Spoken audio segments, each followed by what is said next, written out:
तो मैं बात करने जा रहा हूँ कॉलेजियम व्यवस्था से संबंधित को लेकर के। कॉलेजियम व्यवस्था सही है कि गलत, या इसमें कुछ सुधार भी होना चाहिए। तो सुधार क्या होना चाहिए, जैसा मेरा ये पर्सनल विचार है। आप इससे सहमत भी हो सकते, असहमत भी हो सकते हैं, या इसमें कुछ जोड़ भी सकते हैं, या इसको आप घटा भी सकते हैं। ठीक है, सब अपना personal of right to speech के अनुसार बोल सकता, विचार जाहिर कर सकता, हो सके शायद पसंद भी आए। तो कॉलेजियम व्यवस्था को लेकर बात करना था। कॉलेजियम व्यवस्था, सबसे पहले तो ध्यान रखिए कि कॉलेजियम व्यवस्था जज चुनने का तथा ट्रांसफ़र करने का व्यवस्था है।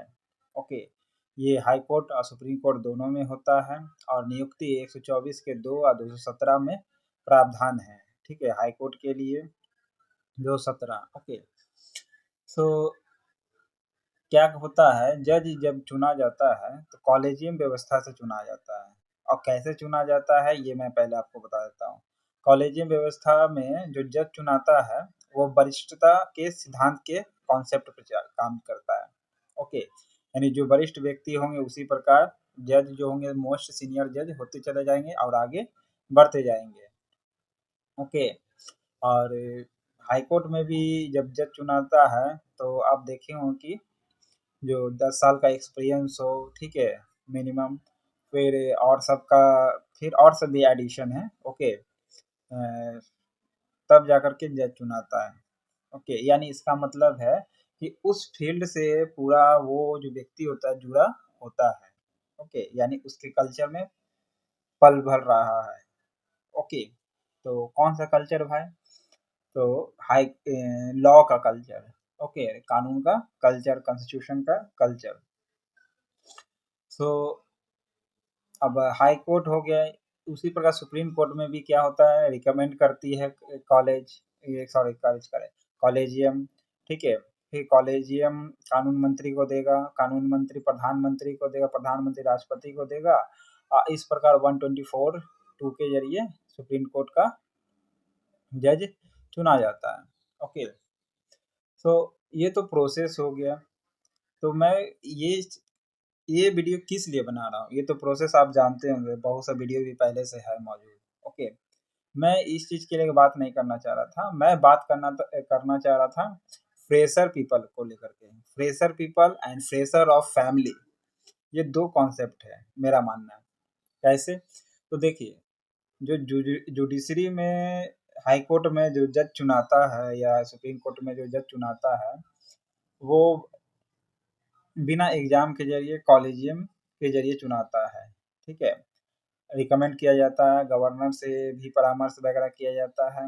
ओके, तो कॉलेजियम जो है ये व्यवस्था बिल्कुल सही है। कॉलेजियम अपने अनुसार ये जो जज चुनती है सही चुनती है, लेकिन इसमें एडिशन क्या, हम मेरा विचार है कि जो आप जितना भी देखते हो यूपीएससी वगैरह में, जो यूपीएससी हो, बीपीएससी हो, फिर या खुद हाई कोर्ट सुप्रीम कोर्ट का भी एग्जाम होता है अपने लेवल पर। ओके, कर्मचारी के लिए, तो सभी जगह एग्जाम के जरिए चुना के जाता है। मात्र यही एक ऐसी संस्था है जो चुना करके नहीं, रिकमेंड होके जाती है, सिफारिश के जरिए जाती है। अब सवाल है कि सिफारिश किसका होता है, सिफारिश किसका नहीं होता है। तो देखते होंगे प्राय आप किसी भी जज को देखिए, या ज़्यादातर जज को देखिए आप, वो कहीं ना कहीं लॉ बैकग्राउंड से जुड़ा होगा। ओके, लॉ बैकग्राउंड तो होना ही चाहिए भाई, मतलब फैमिली लॉ बैकग्राउंड जुड़ा होगा कहीं ना कहीं, या पॉलिटिकल बैकग्राउंड जुड़ा होगा। यानी फ्रेशर पीपल, यानी फ्रेशर स्टूडेंट के लिए नहीं है, या फ्रेशर ऑफ फैमिली के लिए नहीं है। जब तक आपका फैमिली नहीं है तब तक आप वहाँ जज बन ही नहीं सकते।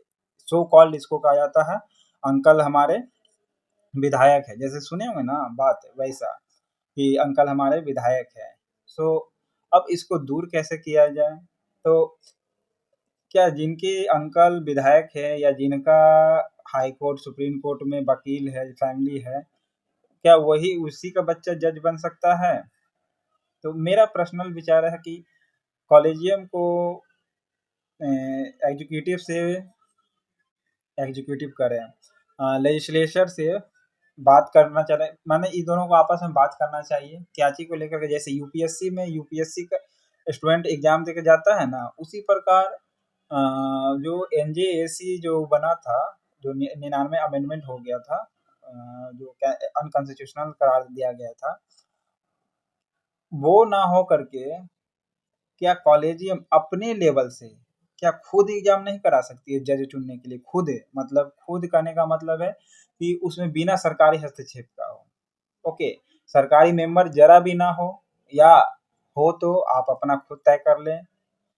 मेरा तो पर्सनल मानना है कि नहीं हो तो बढ़िया है, क्योंकि कॉलेजियम इससे क्या होगा कि जैसे आरोप लगता है कि सरकारी हस्तक्षेप होगा, तो अच्छा बात है। पृथक्करण का सिद्धांत आर्टिकल 50 का जो है अलग किया दिया हुआ है, वो अच्छा बात है कि होना भी नहीं चाहिए। कॉलेजियम एकदम अभी तक मैं मान रहा हूँ सही है, लेकिन कॉलेजियम जो रिकमेंड जैसे सिस्टम को जो यूज करती है, सिफारिश जैसे सिस्टम को, वो हमको लगता है कि पर्सनली कि एटलीस्ट सही नहीं है। क्योंकि इससे क्या होगा ना कि फ्रेशर जो स्टूडेंट होगा ना, या एकदम नया फैमिली जो होगा, वो मन कचोट के रह जाता हो कि मैं तो जज बन ही नहीं सकता। ठीक है, पहला कंडीशन ये हो सकता है। दूसरा कंडीशन होगा कि 10 साल का एक्सपीरियंस देखा जाता है जज का। तो आप बताइए, क्या हाई कोर्ट और सुप्रीम कोर्ट में 1, 2 या 4, 5 व्यक्ति ही होगा जो 10 साल का एक्सपीरियंस ग्रहण किया होगा, तब वो लोग का रिकमेंड करेगा हाई कोर्ट या कॉलेजियम रिकमेंड करेगी, तब जाकर के जज नियुक्त होगा? ऐसा तो नहीं होगा, बहुत से लोग होंगे। तो सवाल आता है कि इस प्रकार के जो बहुत से लोग हैं, क्या यही लोग जो बहुत से लोग जो 10 साल से ज़्यादा एक्सपीरियंस ग्रहण किए हुए हैं, क्या इन्हीं लोग का एग्ज़ाम नहीं लिया जा सकता है? 1-2 नहीं है, बहुत से लोग होंगे हाई कोर्ट में, सुप्रीम कोर्ट में, जो 10 साल से ज़्यादा होंगे। क्या उन लोग का पर्सनली जो कॉलेजियम अपने अपने स्तर से, जैसे यूपीएससी लेती है ना, उसी प्रकार कॉलेजियम अपने स्तर का एक एग्ज़ाम पैटर्न घोषित करे, एग्ज़ाम ले। ओके, अगर इसमें वरिष्ठता एक्सपीरियंस खोजता है, कल्चरल खोजता है, कल्चरल किस चीज़ का? लॉ के फील्ड में, ठीक है, कि उसमें घुला मिला हो। ओके, तो उसी व्यक्ति को ले, या उसी व्यक्ति को एग्जाम देने दे। ऐसा तो नहीं होगा कि एक दो व्यक्ति, 4-5 व्यक्ति ही 10 साल का एक्सपीरियंस ग्रहण किया होगा और उतने लोगों का रिकमेंड करती है कि हाँ ये सबको चुना जाए।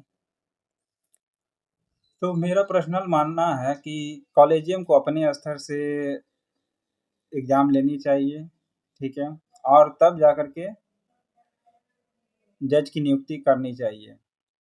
ओके, हाई कोर्ट में भी वही है, कॉलेजियम रिकमेंड करेगी, सुप्रीम कोर्ट में भी वही है, रिकमेंड करेगी।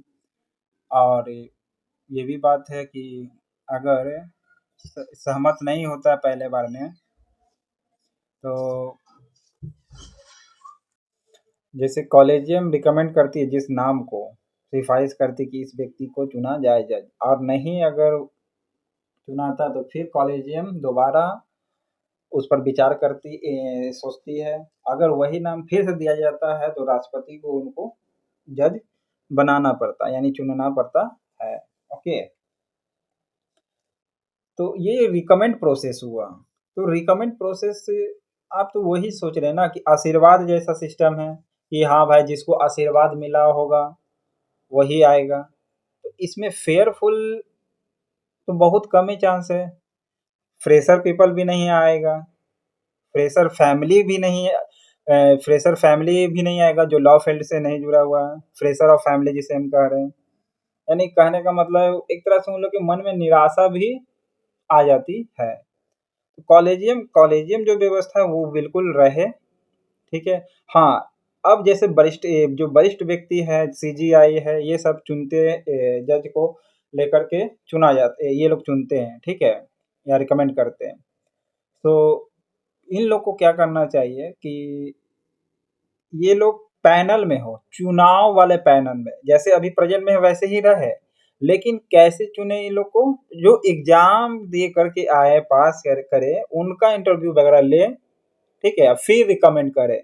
जैसे रिकमेंड प्रोसेस है ना भाई, कि रिकमेंड करेगा कॉलेजियम, ठीक है, तब जाके प्रेसिडेंट उसको नियुक्त करेगा। ओके, तो ये प्रेजेंट में जो जैसे है वैसे ही रहे, लेकिन इसमें एडिशन कर दे, इसको हम करें एडिशन ऑफ कॉलेजियम। क्या कहेंगे? Edition of collegium. Edition of collegium में मेरा मानना है कि इसमें एग्जाम जोड़ दिया जाए, जितने भी आप इसको एक्सपीरियंस से भी जोड़ सकते हैं, या फ्रेशर के लिए भी जोड़ सकते हैं, या फ्रेशर का मतलब एकदम लॉ करके आया डिग्री नया और उसको जुडिशरी में जज बनना है, ऐसे होती है। जैसे कि हर स्टेट अपना अपना लेवल का लेती है, वो उससे अलग मैं बता रहा हूँ। ओके, कि कॉलेजियम अपना हाई कोर्ट में जज बनने के लिए, सुप्रीम कोर्ट में जज बनने के लिए, या केवल हाई कोर्ट में ही कम से कम पहले प्रोसेस स्टार्ट करें, फिर देखा जाए अगर सक्सेस रेशियो क्या है, क्या सुधार हो सकता है, नहीं हो सकता है, फिर धीरे-धीरे सुप्रीम कोर्ट में भी लागू करें।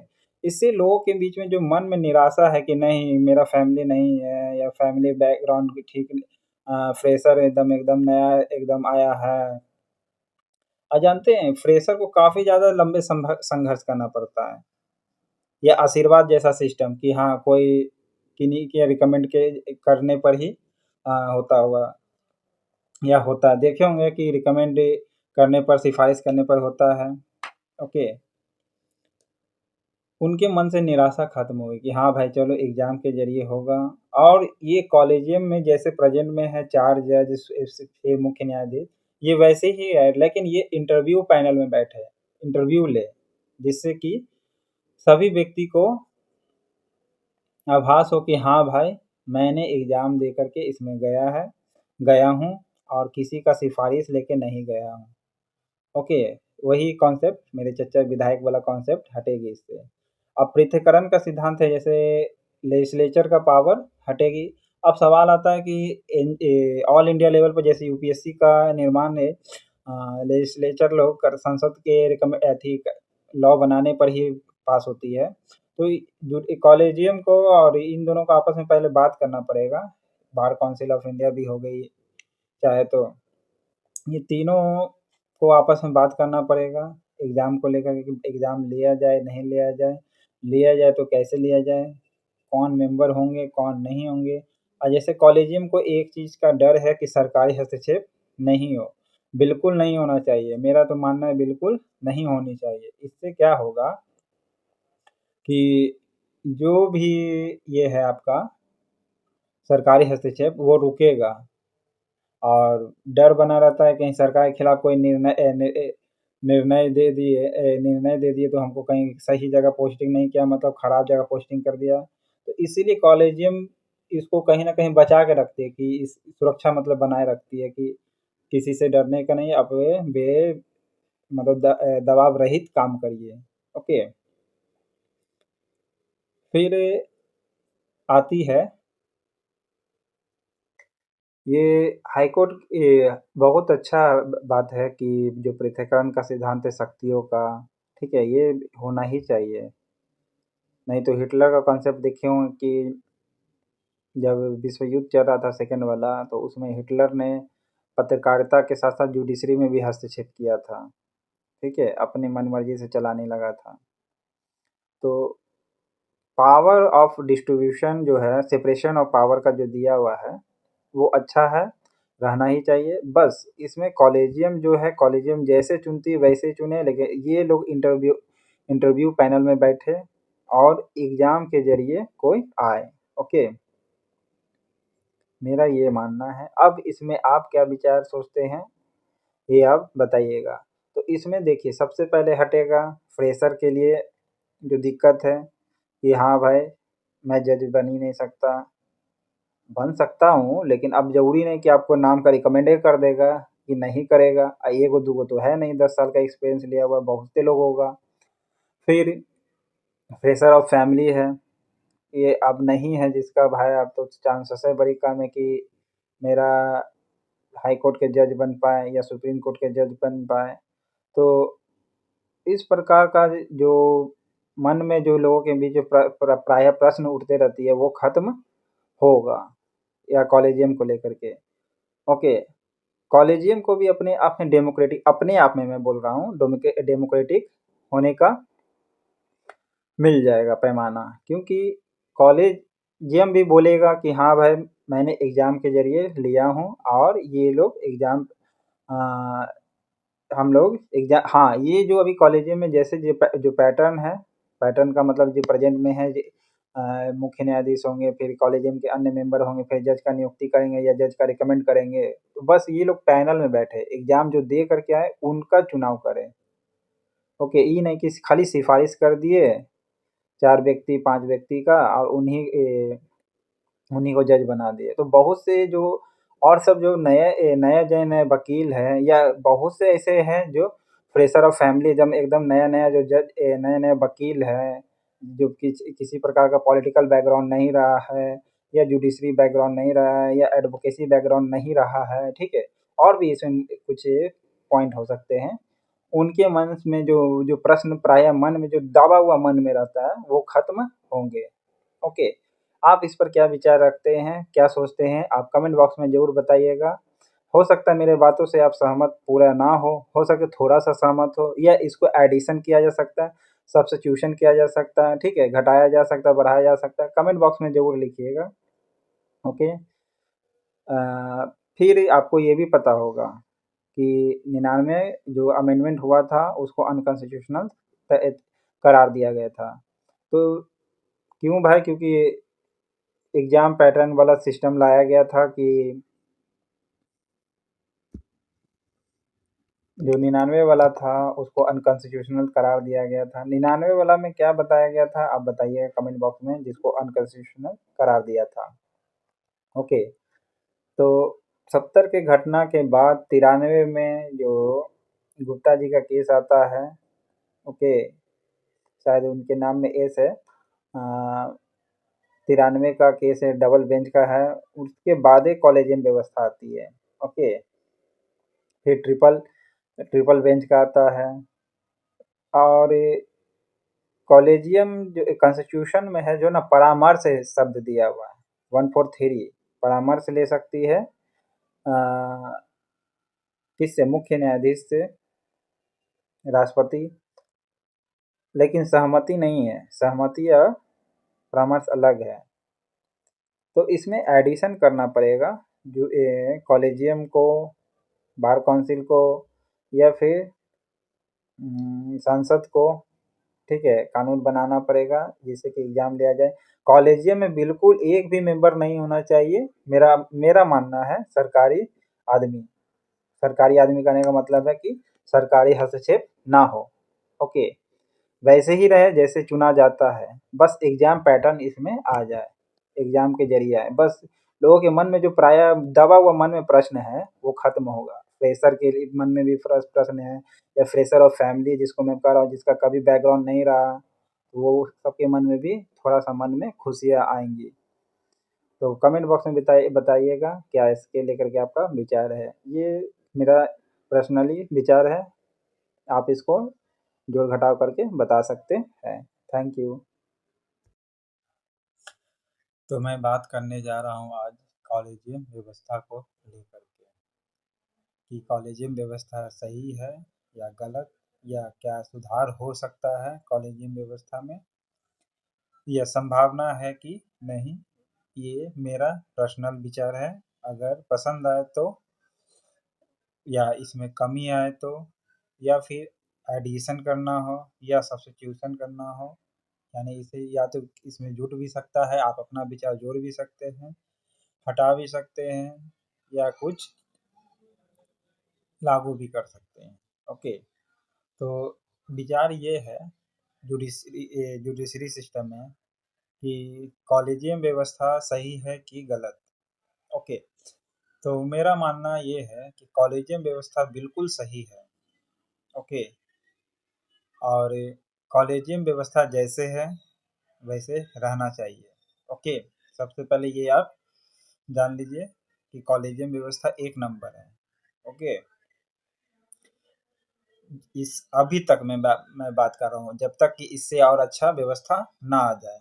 हालांकि कमी एकदम कोई भी चीज़ परफेक्ट नहीं होती है, लेकिन हाँ, कुछ ना कुछ कमी रह जाती है। तो उस कमी को दूर करने के लिए क्या हम कर सकते हैं, क्या विचार कर सकते हैं, क्या सोच सकते हैं, किया जा सकता है कि नहीं किया जा सकता है, ठीक है? उसको लेकर के आपस में हम लोग डिस्कशन कर सकते हैं। आपको पसंद आए तो कमेंट बॉक्स में ज़रूर लिखिएगा कि मेरे विचार से आप सहमत हैं कि नहीं।